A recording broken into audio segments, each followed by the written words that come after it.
खानदानी दौलत हुए में उड़ाए उड़ाए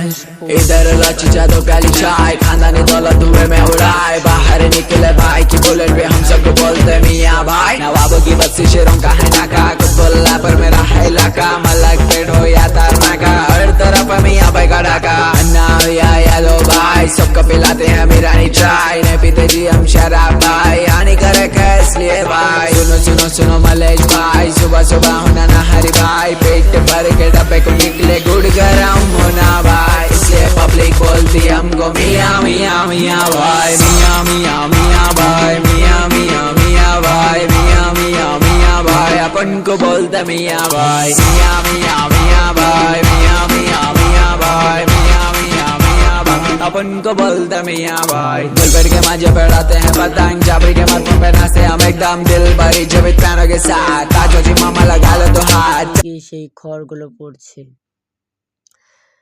আমরা এই ভিডিওর মূল বিষয় জানি কৃষকদের যে এই পরিশ্রমের মাধ্যমে সবাই বাঁচে এবং সুস্থ থাকে।